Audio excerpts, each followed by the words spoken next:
My dear students of 9th class of Tungal School who have opted English as second language. So, yesterday we dealt with the poem Upagupta is written by Rabindranath Tagore, a famous Indian English writer in India. He got the Nobel Prize for his Gitanjali. He was only the person to get it from whole Asia. Yes, yesterday we dealt with some stanzas, and here, for your kind information, the famous poet in English, romantic poet John Keats, who died at his early age of 21, he wrote many poems which are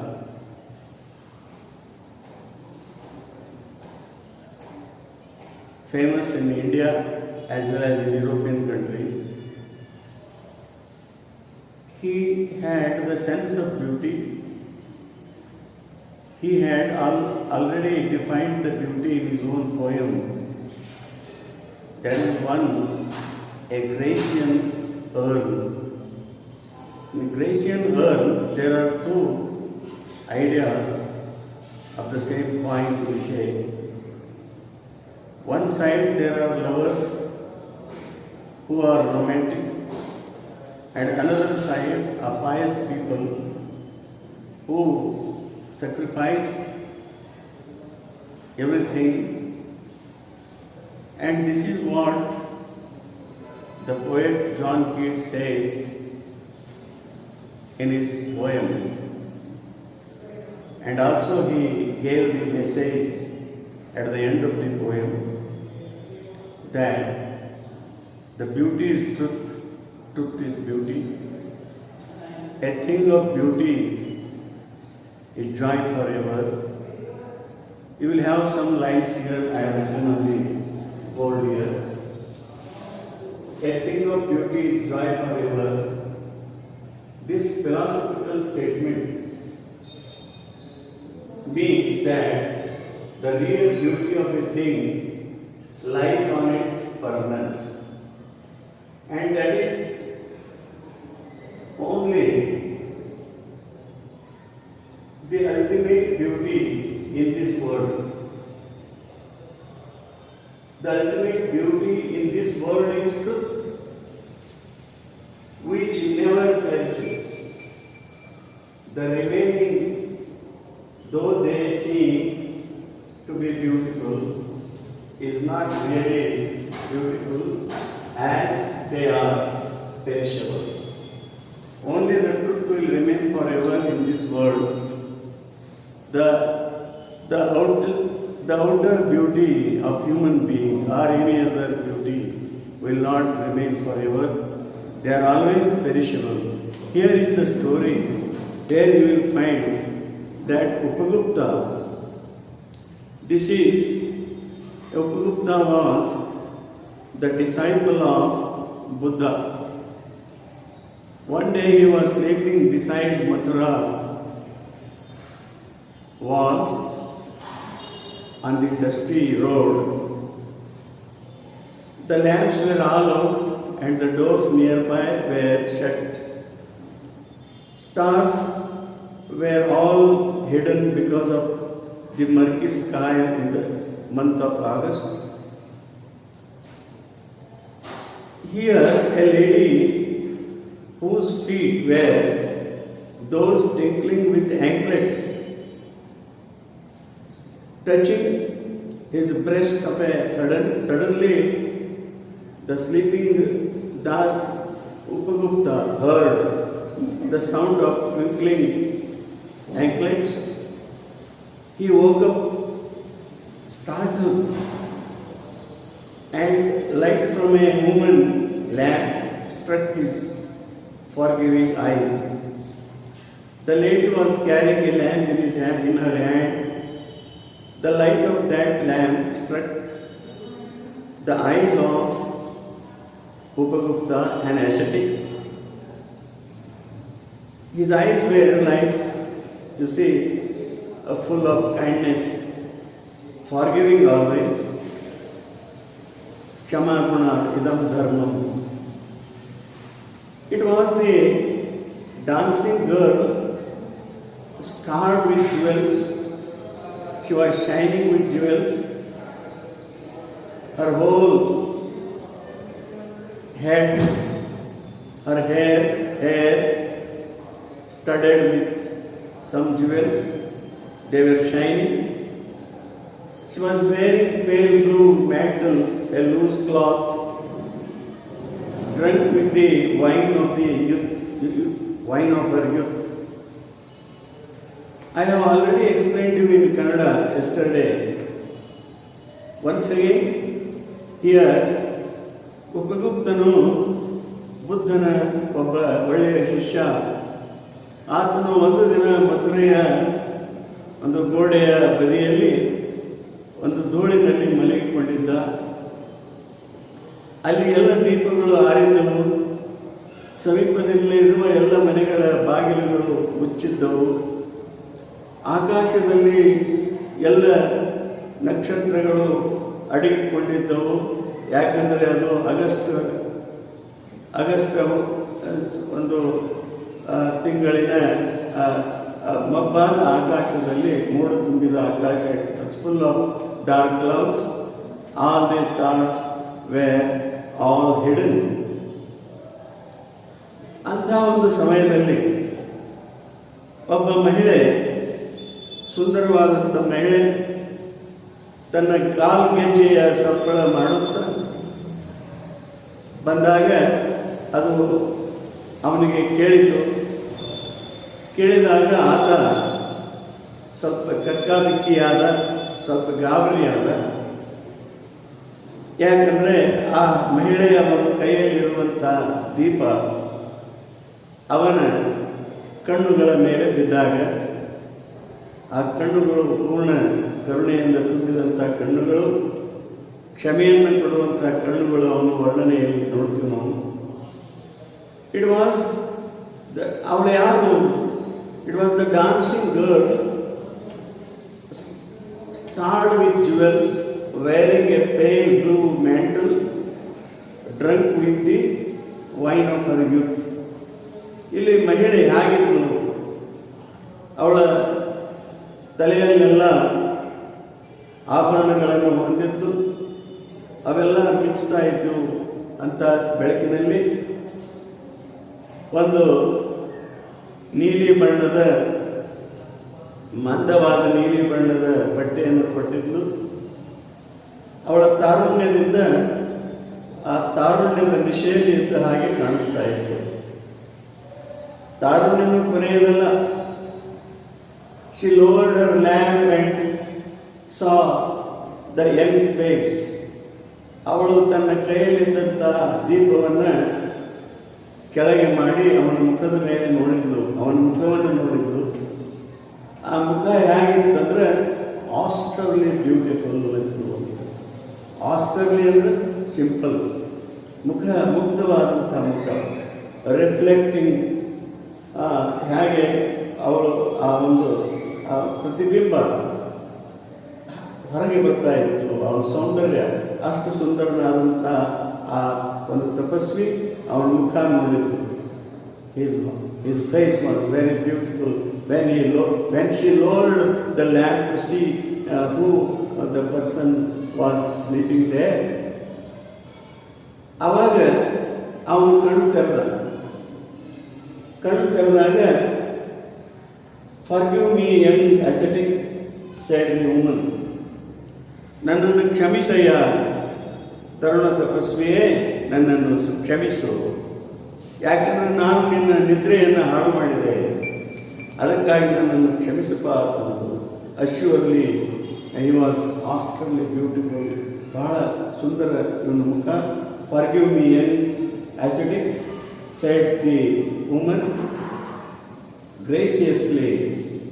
ಬಹಳ ಕರುಣೆಯಿಂದ ನನ್ನನ್ನು ಕ್ಷಮಿಸು ಮುಗ್ಧತೆಯಿಂದ ಹೇಳಿದಕ್ಕೆ ಹೇಳಿ ಏನಂದು, come to my house, the dusty earth is not fit bed for you.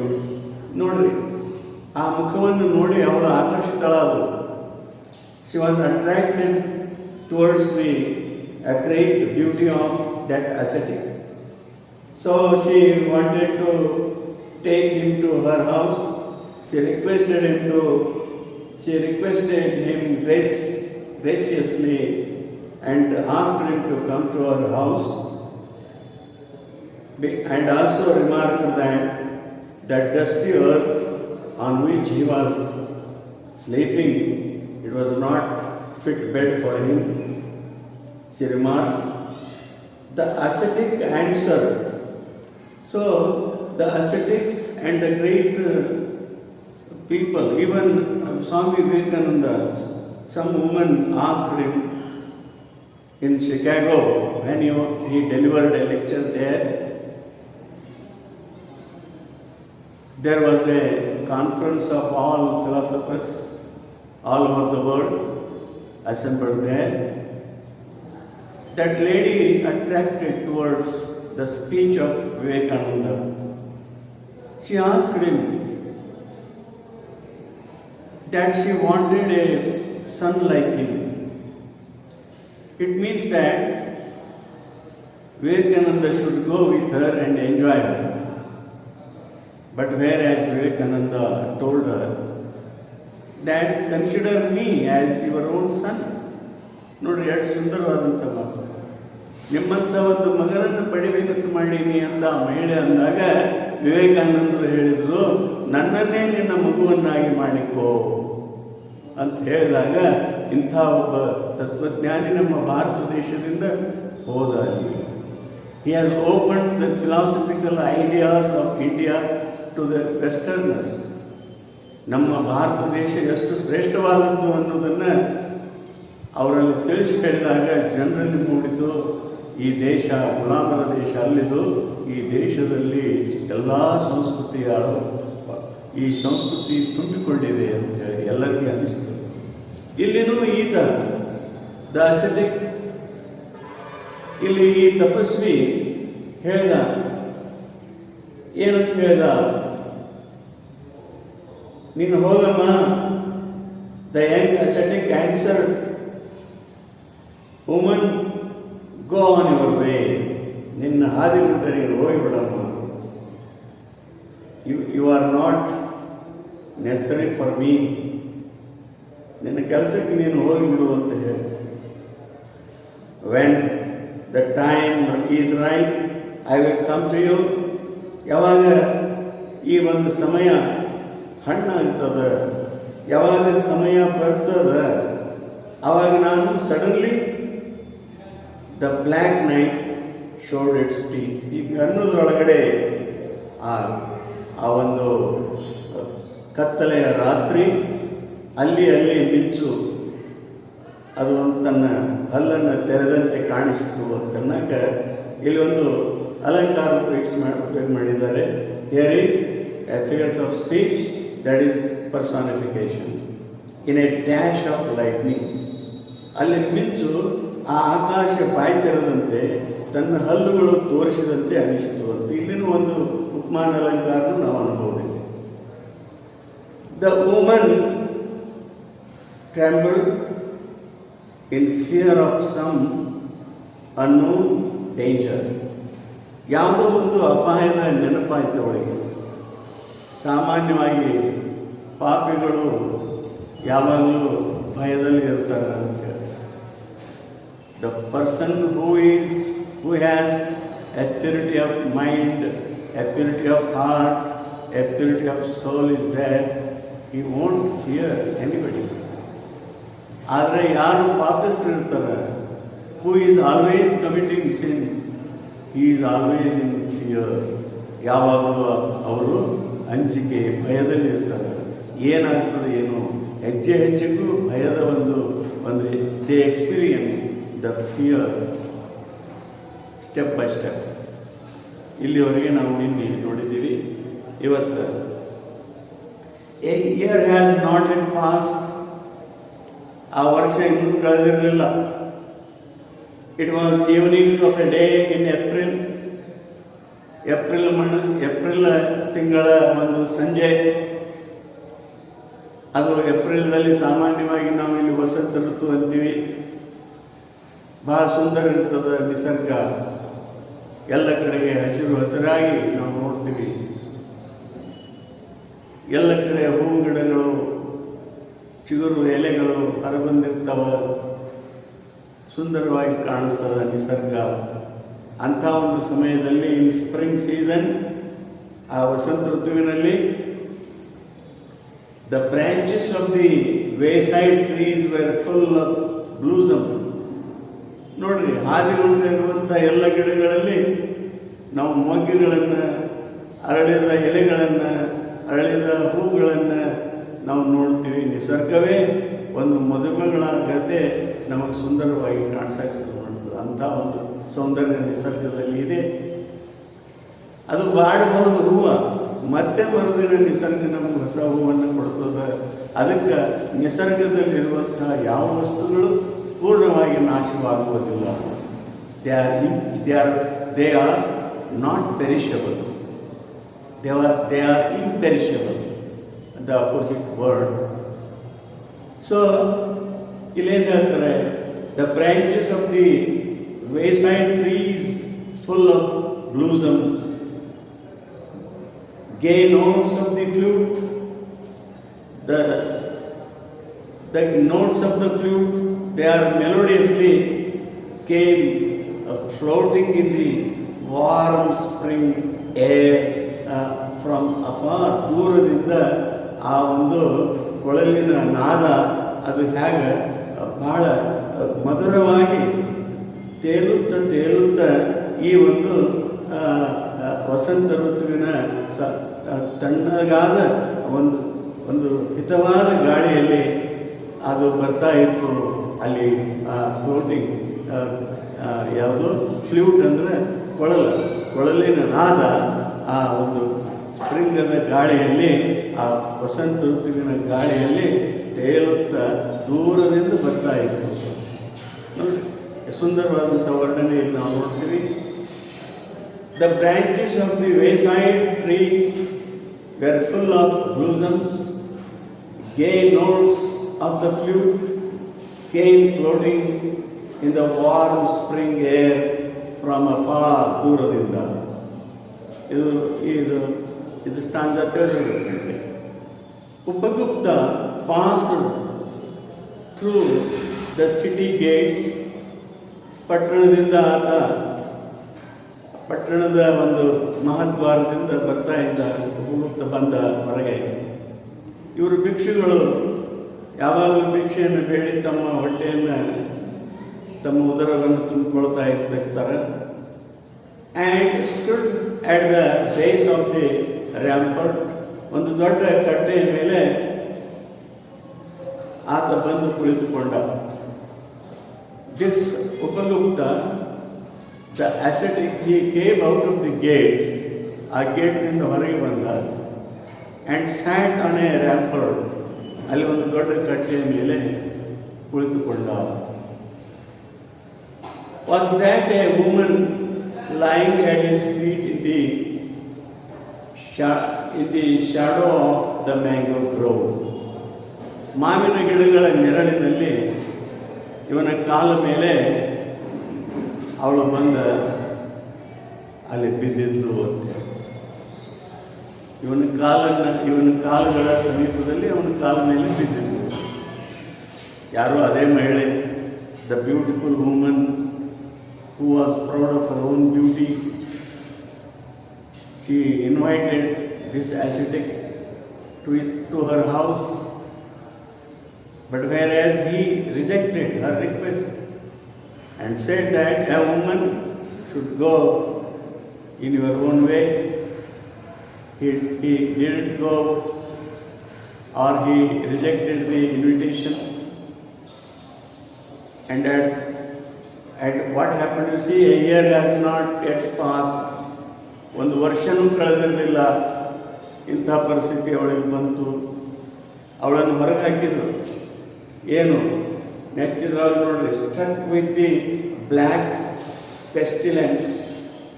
ಅವಳಿಗೆ ಒಂದು ಥರದ ರೋಗ, ಬ್ಲ್ಯಾಕ್ ಪೆಸ್ಟಿಲೆನ್ಸ್ ಮೀನ್ಸ್ ಕಾಂಟೇಜಿಯಸ್ ಡಿಸೀಸ್. ಅದು it is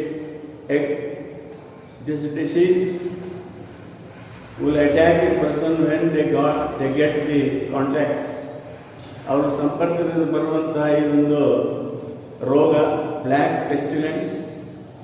her body spotted with sores of small pox.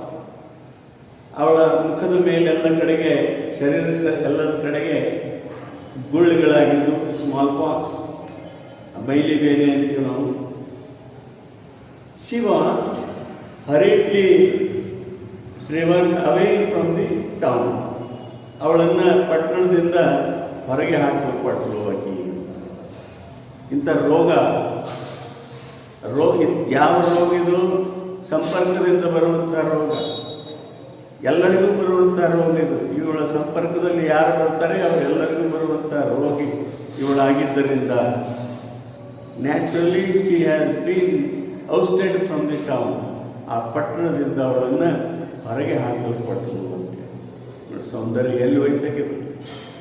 ಯಾವ ಸೌಂದರ್ಯದ ಬಗ್ಗೆ ಅವಳ ಅಭಿಮಾನ ಪಡ್ತಾ ಇದ್ಲು? She was proud of her own beauty, proud of her own wealth. So ಇಂಥ ಎಲ್ಲ ಪರಿಸ್ಥಿತಿ ಅವಳಿಗೆ ಬಂತು. ಇಂಥವಳಿಗೆ ಗರ್ವದಿಂದಿದ್ದವಳು ಈಗೇನಾಯಿತು? ಗರ್ವಭಂಗ ಆಯಿತು. ಅವಳ ಗರ್ವಭಂಗ ಆಯಿತು. ಅವಳ ಮೇಲೆಲ್ಲ ಕಡೆಗೆ ಗುಳ್ಳಿಗಳು ಎಲ್ಲ ಆ ಕಿವಿನಿಂದ ತುಂಬಿಕೊಂಡಿದ್ದು ಅವೆಲ್ಲ. ಅಂಥವಳನ್ನು ಊರಾಗಿ ಹೆಂಗೆ ಇಟ್ಕೋತಾರೆ? They would not keep Har in the town. She was sent away from the town because of her disease, contagious disease.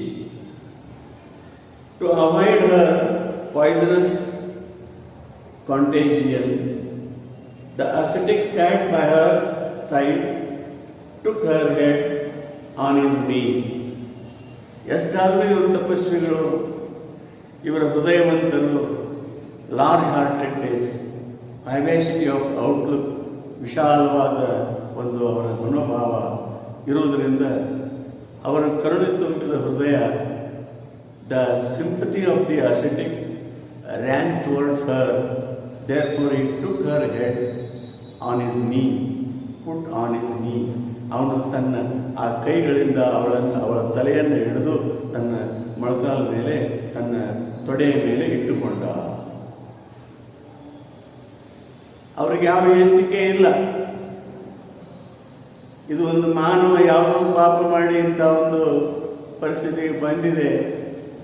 ಅಂಥವ್ರನ್ನೇ ನಾವು ನೋಡ್ತೀವಿ ಸಾಮಾನ್ಯವಾಗಿ.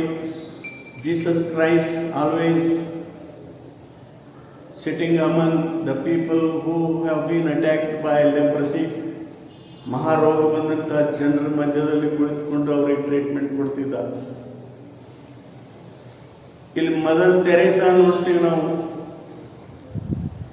ಕಲ್ಕತ್ತಾದೊಳಗೆ Mother Teresa had opened one hospital where orphan children were treated and looked after. ಅಲ್ಲಿ ಪ್ರದೇಶ ಮಕ್ಕಳನ್ನು ಎಲ್ಲರನ್ನು ಕರ್ಕೊಂಡ್ಬಂದು ಇಡ್ತಿದ್ಲು. ಇಲ್ಲಿ ಅವಳು ನಮ್ಮ ದೇಶದಲ್ಲಿ ಬಂದು ಇಂಥ ಮಹಾನ್ ಕೆಲಸ ಮಾಡಿದ್ದು.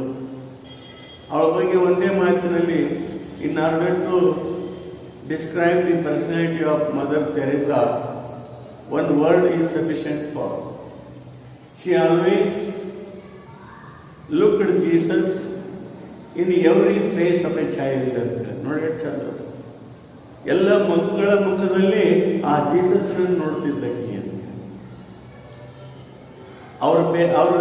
ಅವಳಿಗೆ ಆ ರೀತಿಯಾಗಿ ಅವರು ಕಾಣಿಸ್ತಾ ಇದ್ರು.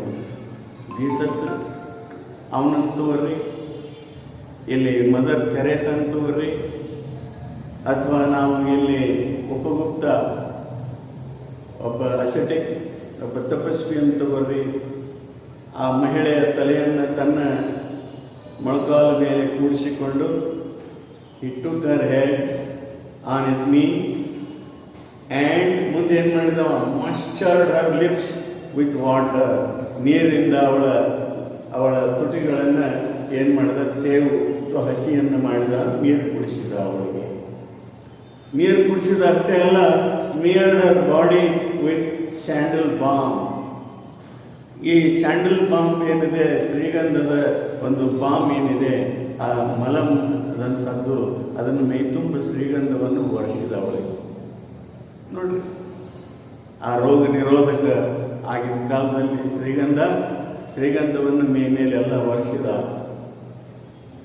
ಆಗ ಕೇಳಿದ, ಅವಳು ಕೇಳಿದ್ರು, who are you merciful one, ಮಹಾ ಕರುಣೆಯನ್ನು ಹೊಂದಿದಂಥ ಪುರುಷನೇ ನೀನು ಯಾರು ಅಂತ ಕೇಳಿದ್ದು.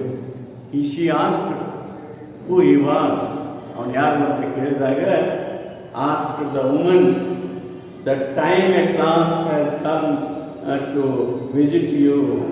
ನೋಡು, ಈ ಕೊನೆಯಲ್ಲಿ ನಿನಗೆ ಭೇಟಿಯಾಗುವ ಸಮಯ ಇವತ್ತು ಬಂದಿದೆ. ಆ್ಯಂಡ್ ಐ ಆಮ್ ಹಿಯರ್, ಅದಕ್ಕೆ ನಾ ಇಲ್ಲೇ ಇದ್ದೀನಿ ಅಂತ ಹೇಳಿದ. ನೀನು ಮೊದಲು ನನ್ನನ್ನು ಆಮಂತ್ರಿಸಿದ್ದೆ. Previously I have been, or you had invited me to your house. I told you that he would visit her house one day or the other, if time is right. This is the time, God, I am here, replied the young ascetic. ಈ ಒಂದು ತರುಣ ತಪಸ್ವಿ ಇದಕ್ಕೆ ಉತ್ತರಿಸಿದ. Very beautiful and wonderful poem written by Rabindranath Tagore.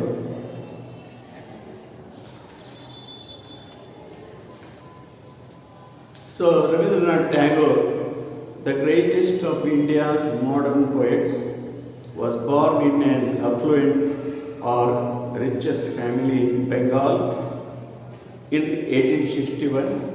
Besides being a poet, he was a novelist, essayist and dramatist.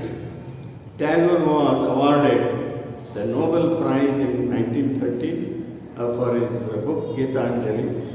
He was the founder of the international famous institution called Vishwa Bharati at Shantiniketan. His poetry is profoundly and unmistakably Indian.